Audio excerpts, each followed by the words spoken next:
Good evening, everybody. I didn't see everybody in the lobby, but I know a couple of people are joining us internationally. So good morning or good afternoon to those who are here in the meeting. I've been honestly so nervous for this presentation the entire day, and just watching that video just reminded me what I'm actually here for and what I'm doing and how much I love gaming. So Chadley, thank you so much for the introduction, and welcome to all of you that have joined. I'm David Williams. I'm from Konke Gamers, and basically Konke Gamers, to paint you a bit of a picture, like a lot of us on this call that are either physically disabled from birth or have had an accident in life that has left us physically disabled. Throughout my life, I had a fairly rough upbringing at school with bullying, and whenever I was trying to get involved in able-bodied sports at school or be included in sports or games or anything like that, there was always a sense of exclusion. I was always the outsider, not always for bad reasons. A lot of the times, the sports coaches or teachers would just want to protect me and didn't want me to get hurt, thinking that maybe, you know, disabled people are more fragile than others. But yeah, for me, it affected me quite a lot. And when I'd get home from school, I would go and I'd sit on the floor and I'd turn on my Famicom computer from Nintendo, and it would transport me into this world where there was no exclusion, where everybody was the same. At that stage, there was no online gaming, and you could just exist. You could do whatever you wanted to do. Myself being born without legs, in the games I was able to run, I was able to jump, and I was able to break those barriers that in real life I wasn't able to do.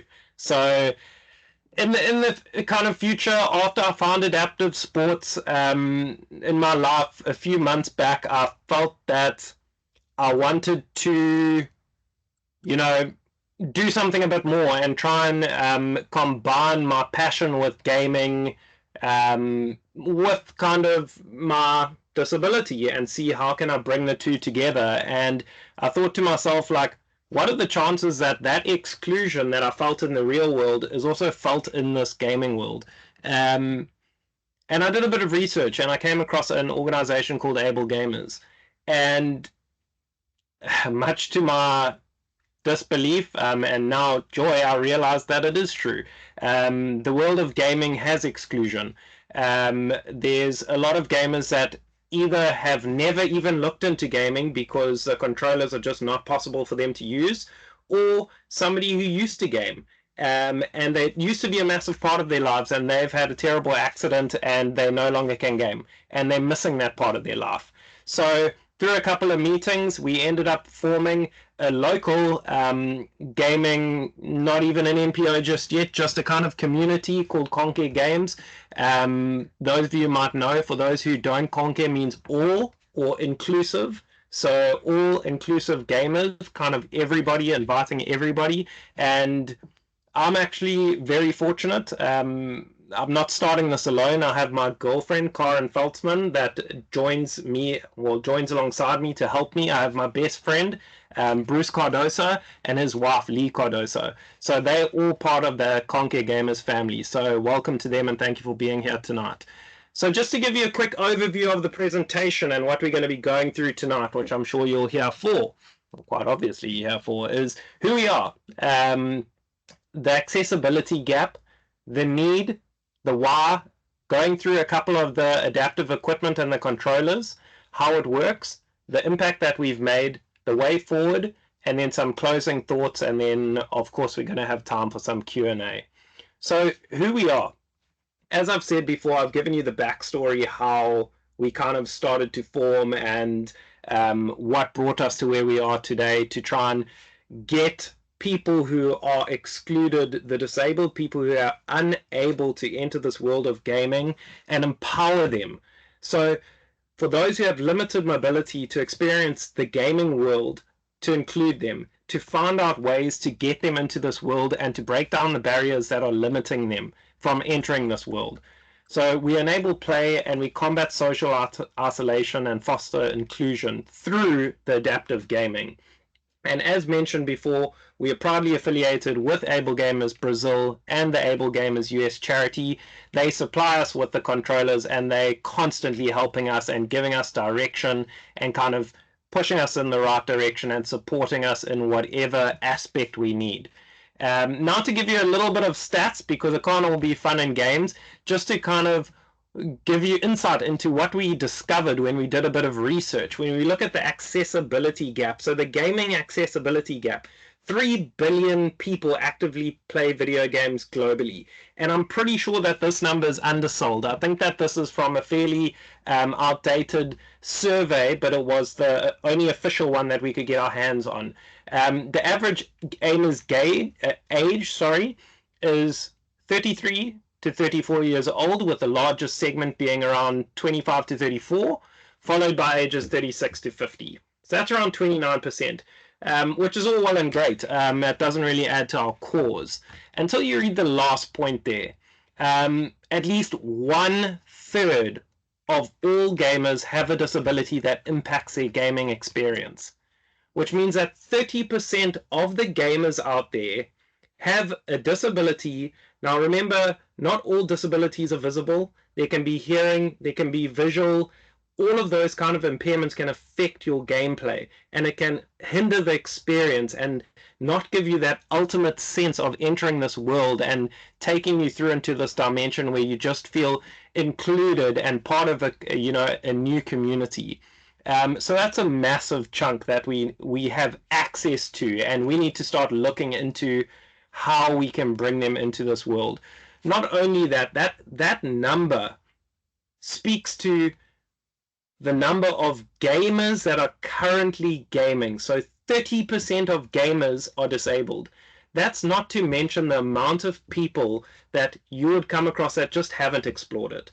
They feel like they've tried. Maybe they've held a PS5 controller, a PlayStation 1, 2, 3, 4, an Xbox controller, Nintendo controller, and it just hasn't worked for them. Whether it be a muscle constraint, whatever mobility constrictions they have has just prohibited them from digging deeper into the gaming world. So that number is probably a lot bigger than we would like to believe. The need for it. So what is the need for what we do? Oh, I was right. 2022 survey found that 49% of disabled gamers say that most games are currently inaccessible to them, which means that even if you do find your way into this gaming world, you're finding that half of the games out there are inaccessible. So you buy a console, you buy 10 games, 5 of them you can't play. That's a huge chunk. We have studios such as Warner Bros. Making Mortal Kombat, Naughty Dog making The Last of Us, which are putting a concerted amount of effort into making adaptations and making games more accessible. Accessible gaming is now becoming, well, it is already an award in the Gaming Yearly Award events. And that's something that's showing you the importance of this.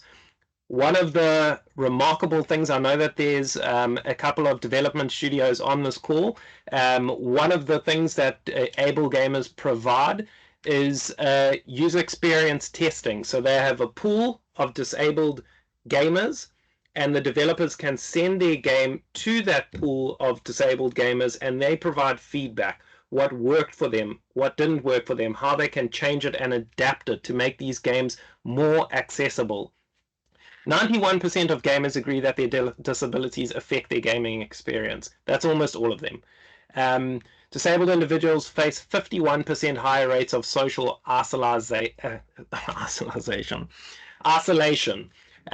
For many, online gaming is one of the ways to connect to others. That is a huge element. I think there's such a misconception in this day and age around online gaming that it is this toxic environment that kids should stay away from, people should stay away from. It's just like anything else in the world. It's just like social media. It's just like movies. It's just like areas in the world, areas in your province. We all know that there's certain areas that we must stay away from. Likewise, in this gaming world, there are certain games that we must stay away from in order to stay away from that toxicity. And then the last point, which is probably the saddest point on the slide, is the mortality rates are estimated to be 12% higher amongst those with high levels of social isolation. Although that seems like a low number, it's really, really not. Social isolation can lead to depression. It can lead to feeling left out, to feeling alone, to feeling like you don't belong. And in these worlds, you find communities, you find friends, people build relationships in these worlds, and you can exist in these worlds and be whatever you want to be. If you just given the right tools, and that's where we come in to try and provide those tools and try and break those barriers down for disabled gamers. And why would we want to do that? So why would we want to break that gap or to break those barriers for disabled gamers? And here's just a few points of what gaming can do for a disabled person. All of these and a lot more have been relevant in my life. I have said more than once to my friends and family, although my friends are like family, that gaming has saved me. Gaming has saved me more than once in my life. And there's several reasons that I want you to sit tonight and think about what it is that you would want from gaming. Is it a connection? Do you want to use gaming to form connections? Find players that you can break down this isolation. I'm just going to make isolation a word tonight, apparently. Isolation and form relationships. Diversion. Video games can be used as a form of stress relief and distraction. This is a point that has lived with me and stayed with me my entire life. An escape. I don't know if I speak for myself, but I really doubt that I do on this one. Some of us find it hard to cope in the real world, and gaming is an escape. As I've mentioned previously, it transports you into this magical world, or whatever world you want to be taken into. I've met so many people in my life that say, I'm not a gamer, I'm not a gamer. And for me, I believe in my heart that everybody in this world is a gamer. You just need to find the right game for them. And I've actually proved it several times in my life. It's quite enjoyable to get to understand a person and understand what they enjoy about life, and especially those that read, getting them into the right world and pulling them into this world and seeing how much they actually enjoy it. And another thing about gaming, it's an art.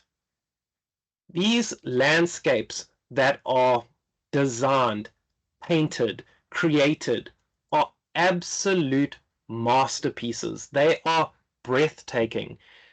A lot of us may sit and think that games are just, a developer sitting behind a keyboard and they, writing code to bring up images of this person fighting that person or that person walking into the world. You couldn't be more wrong. There's a game called QuadPara that was developed by a person over years and years and years. And the entire game is created with folding paper. All of the characters, all of the sceneries, all of the movement is created by origami and folded paper. It is absolutely phenomenal. There's another game, and many before it, that are fully hand painted. It is absolutely breathtaking to go into those. Those of us who aren't in this world, I really believe, are missing out of it. And then enabled. We find it enabling to know that we, in the realm of gaming, where we're able to be anyone and we're able to go places where we might have never been in reality. There are games like Flight Simulator where you can travel the world. You can fly to different countries. You can see monuments that are clearer than some of the Google pictures out there. It is absolutely remarkable. And it just all depends on what you want to get out of it. For those of you on this call that have Netflix, I challenge you to watch this movie, The Remarkable Life of Evelyn. This is a story of a disabled person, physically disabled person, that only after his death did his father and mother find out in his PC on his personal computer that he had begun playing a game called Warcraft.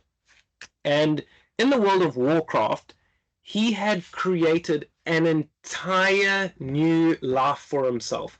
Basically, Evelyn had created a character of himself, and he lived his life within this game. And in this game, he made differences to people's lives in reality. People that came into the game, he would help. He would sit with them in the game and speak to them and understand their problems and help them with their issues. Some might say more powerful than some of us in real life. If the movie doesn't leave you in tears, I don't know. Absolutely remarkable movie. And seeing the mom and dad's reaction and how their perception of video games change as they read more and more into this and what their son did. And at his funeral, his memorial, we actually see the community of real people that he used to play with congregating and sharing stories about how he affected their life.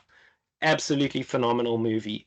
But now that I've kind of set the foundation, why you're here is how are we going to break these barriers? So it's all well and good.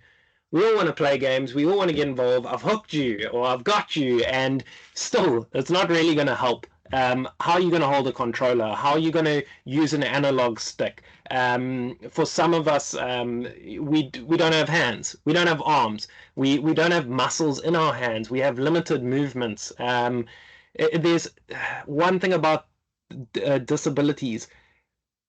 The only word I can think of is beautiful. Like, a lot of people may not link it to that word, but it is. There's so many different disabilities, and there's so many minor tweaks that one thing just may not work for another, no matter how similar the disability is.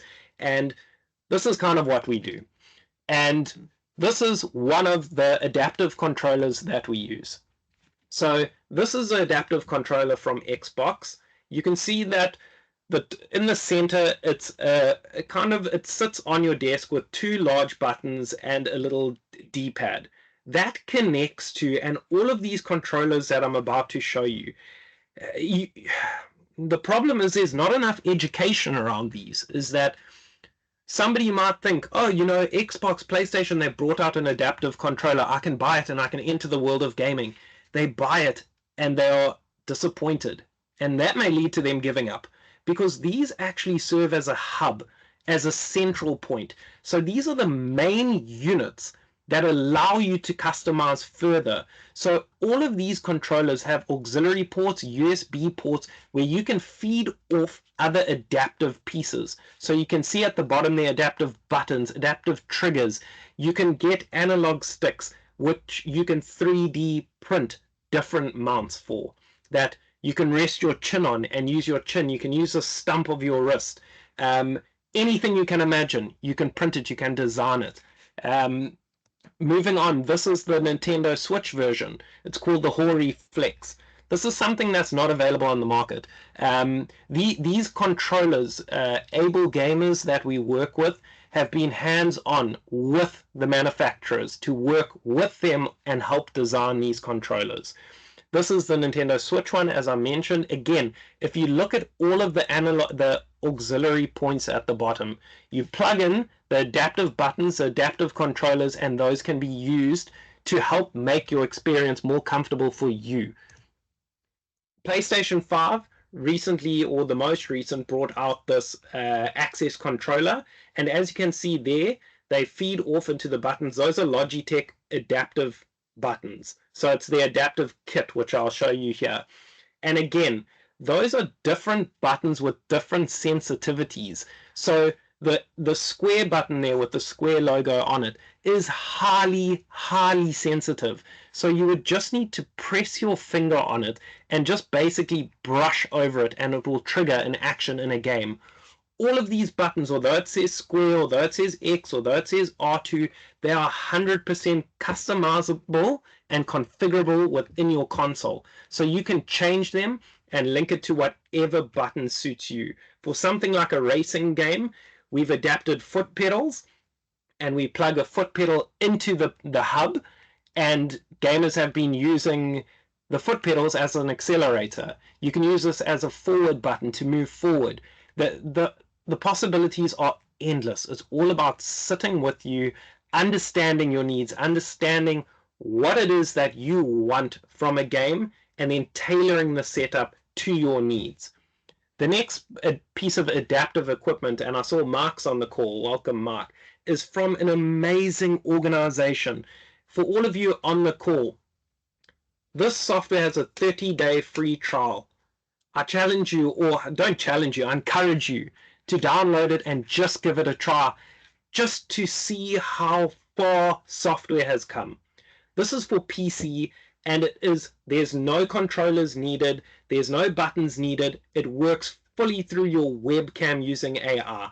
As you can see at the bottom, it's got all of the gestures that your mouth muscles can make and your face muscles can make, your tongue, rolling your lips, smirking to the right, smirking to the left, blinking left and right. All of these actions can be binded to the keys of your computer or action in your mouse, whatever it is that you want to do. It is, in itself, it's exciting to play with, and we've partnered with SensePilot, and they're just a phenomenal organization, amazing people, and they're always there to help, and they respond as soon as, whenever I have a million and one questions about things that I'm trying to mess with, they always respond instantly. So an amazing piece of equipment to try. We have somebody lined up that we're meeting with, MS, that has lost all mobility, and this is the software that we're going to be taking to him to kind of get him up and running. And if, for those of you who have social media and you check out SensePilot, they have an amazing video of playing the new Tony Hawk game, and that blew my mind. Some of the people playing that game are better than me. But now that you've seen the equipment that's used to break down those barriers, let me just paint you a picture of how it works and how Konke Gamers gets involved. So what we do is we meet with the individual one-on-one. So we'll meet with you, we'll sit with you, and we'll understand you. We'll understand you as a person, and we'll understand what it is you want out of gaming. So it's very easy for us to come and set up a hub with a foot pedal and an easy to use analog stick, and just put Need for Speed there or put FIFA there, and say, take photos, put it and share it and say, oh, we got this guy to play FIFA, we got it to play, got them to play, this girl to play Need for Speed. It's not about that. That's not what we're here for. Our goal is not to make people play games. We're not trying to get a community to play a game as an accomplishment and tick a box and say, yay, we made this person play a game. What we're wanting to do is to understand you as a person. We're wanting to get to know you. We're wanting to share the world of gaming, and we're wanting to tell you about the world of gaming. Once you understand it, we want to sit with you and understand what it is you want from gaming. So, have you never been able to drive a car and you'd love to drive a car in a game? Then Need for Speed is your game. You love soccer. All your friends play FIFA. All your there's tournaments in this, but you've never been able to play. Then we take you into FIFA. But there are endless amount of worlds that we can use and understand to take you into these worlds and give you the experience that you want. The challenge is, as I mentioned, all disabilities are different. So it's not 100% success rate. I mean, we're very new to this, and we can kind of stamp right now that we're on 100% success rate, but it's early days. But it's about working with you. It's about working with the people and making the experience as comfortable as possible and allowing them to play these games and to experience these worlds in an environment that's safe and comfortable for you or them. So we sit with you, one-on-one consultations with the gamers in you, and we identify the physical or sensory challenges, the things like movement range, your grip strength, your reaction time. All of these things can be tweaked by the different buttons, the different controllers, all of those. We might, in a previous candidate we had actually set them up 100% and they were going. And then we just made a tiny adaptation, just added an analog stick with a 3D printed chin mount, where they rested their stump on and they used it. And it just made them feel 100% more comfortable. Is absolutely phenomenal to see. And once we've kind of understood that, we get to know that, and we understand what it is that works for you, we start using the equipment. So when we meet with you, we bring all the equipment. So one of the four of us, depends on how lucky you are. For those of you who are unlucky, you'll get me. For the lucky ones, you'll get one of the other beautiful people from Konke. But we'll bring all of the equipment to you. So you don't need to sit there and say, I'd love to do this, but I don't have this. I don't have a Nintendo, I don't have an Xbox, I don't have a PlayStation, and I don't have any of these buttons. We'll bring all of the equipment to you, and we sit with you and we go through the selection. We see what works, what doesn't work. We use the mounts, the switches. We test the large buttons, which are called power buttons. And then we personalize it for you. Again, as I mentioned, for comfort and optimal performance for you, not for the game, for you. We bring you into that world in a level that you are most comfortable with. Right now, where we stand, our main focus is to begin groups, so gaming get-togethers, where we get, so maybe post this. We've got a couple of people lined up, maybe about 4 or 5 already before this webinar, and if we get more interest, set up a gaming get-together where we will book a hall or we'll book a venue and we will set up all of these different consoles and bring all of the adaptive controllers, and basically we will work with each one of you throughout the day, and we will have these game days where we all play games together with for those of you who know, a big, hairy, audacious ask, a big, hairy, audacious dream of ours that I'll share with you later. But that's what we want to do. We want the time to understand all of you and adapt the gaming experience for you. As I mentioned, right now the main focus would be a get together where we can all get together and share the experience and learn. Remember, we learning as well. As I mentioned, every disability is different. We learn with you and we customize with you. We don't. It's not a WhatsApp and you say, I'm missing a hand, and I'm like, cool, I have the setup just for you. It doesn't work like that at all. Yeah, it's quite remarkable how it works. And from there, once we've done our gaming get-togethers, we've understand the people, we understand you, and say we've tailored a setup at different levels. Some people might not have a console. Some people may have a console that they're uncomfortable with. Some people have a console they want to revisit. Wherever you are on your gaming journey, we then hand you over or refer you to Able Gamers Brazil, and how it works is they'll do an online assessment. So they'll just kind of meet you and do the first step again, just to so they can understand you. Because trust me, I'm not too sure if Chris is on the call. I can't see from my side. I don't think he is. He had personal matter to attend to, but he's swiftly become one of my heroes, and he's just as passionate, if not more, about this. So we would hand the candidate over to him. He would do the assessment. Able Gamers Brazil would do the assessment. They'd make sure that they don't have maybe different tools, different controllers to work with you that could make it even more comfortable. If the setup's 100%, they're happy with it, they've sorted it all out, you enter a queue, and once you reach the top of that queue, those controllers and those adaptive buttons or whatever the setup is donated to the person. So all of this is, at minimal charge. This isn't a shop where we're selling controllers or anything like that. It's all about the experience. It's all about bringing you into this world. So no, we don't sell the controllers. We don't have any affiliation, barring the connection we have with helping build them and the input we provide them with our disabled community. So that's how it works.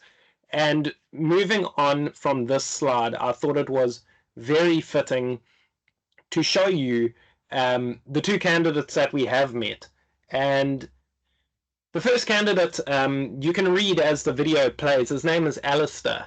Again, the people that we've met along this journey are absolutely phenomenal. Alistair was involved in a car accident where a car hit him head on.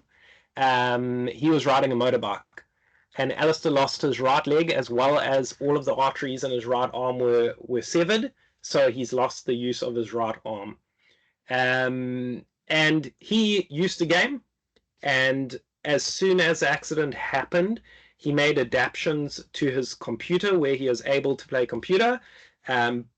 He tried to get back into console gaming, but unfortunately he was unable to, and he had a lot of difficulties trying to find controllers, trying to get back into that world, and then we met him. And yeah, he was a little bit apprehensive that maybe we wouldn't get him or it wouldn't be able to work, but within a few hours, let the video speak for himself. Meet Alistair.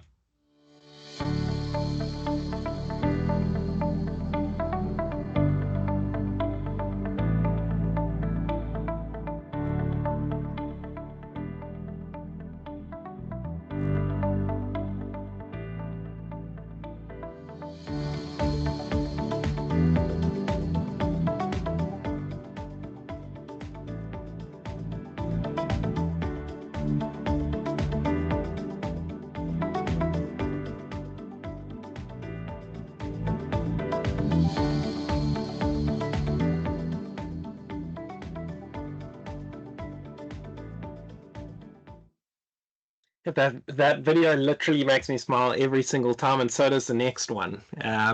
We met with Lusanda, and Lusanda was, before he was actually born, in his mother's stomach, his umbilical cord wrapped around his right wrist, which prevented his fingers from developing correctly. And he does actually play games, but he battles, and he can only play for a very, very short duration of time due to it being painful. So without further ado, meet our second successful candidate, Lusanda. Let me see it.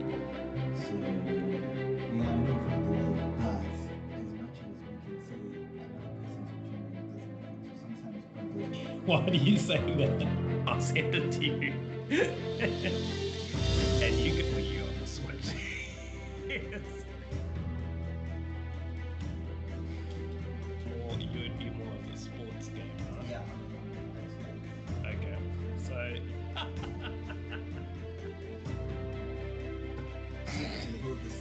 Why?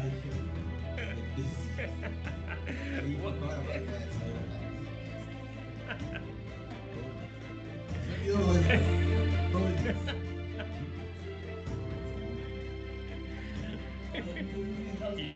yes.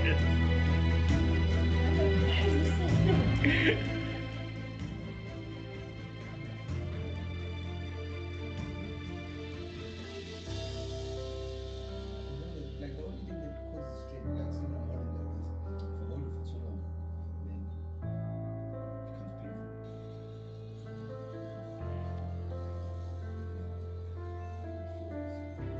painful.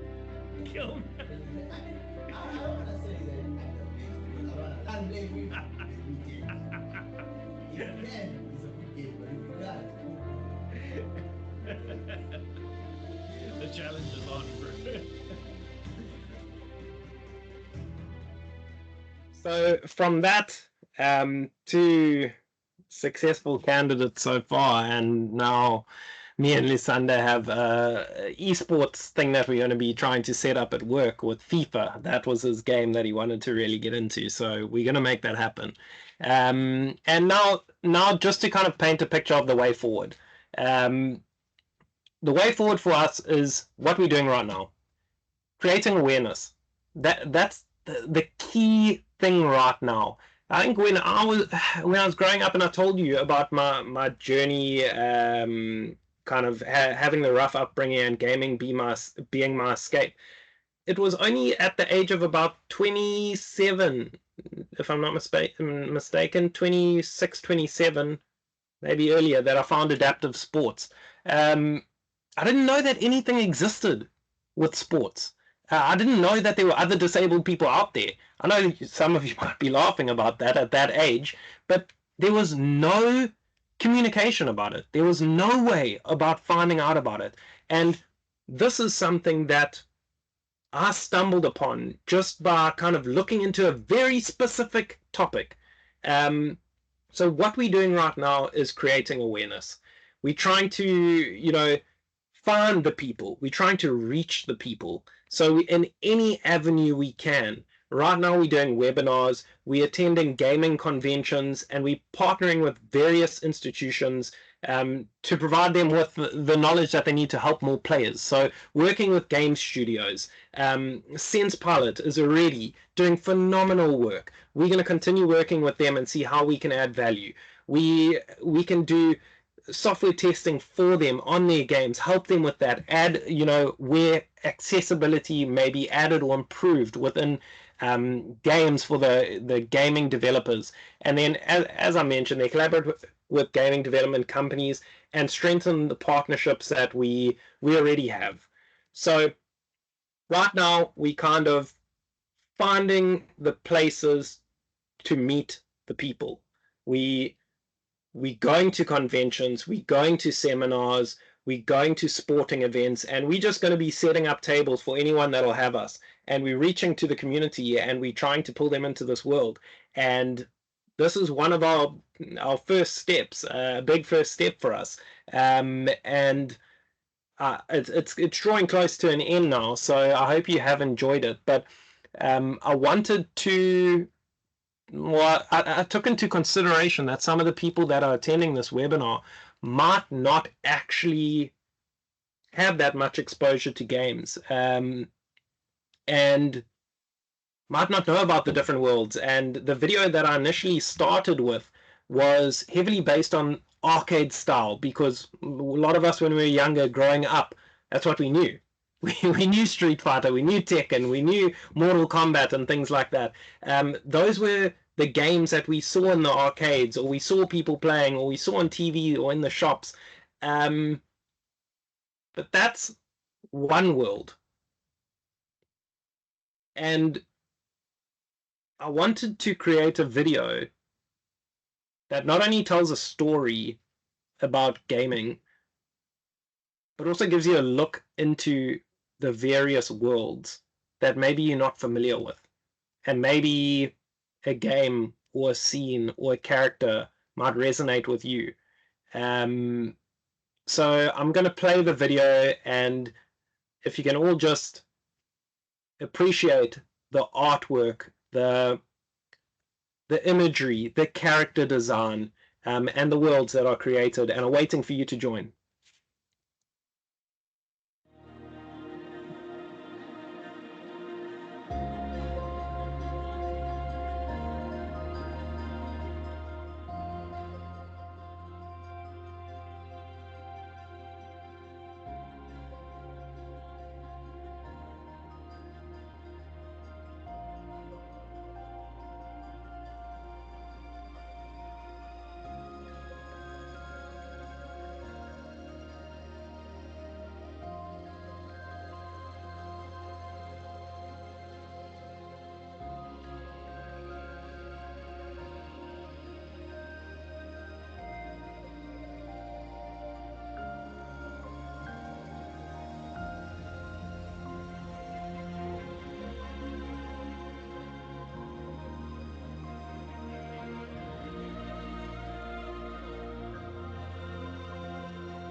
So that's just a taste of some of the remarkable worlds that are out there. Just some of the games that I've been fortunate enough to play and complete in my lifetime. Just a very, very, very set few of them, but that left a mark on me. Very special mark, and some actually too special to include in the video. But just in closing, thank you everybody for being here tonight. I haven't been able to see anybody or any questions, any comments, or anything like that. I've got the slides on my screen, so yeah, I appreciate you all being here.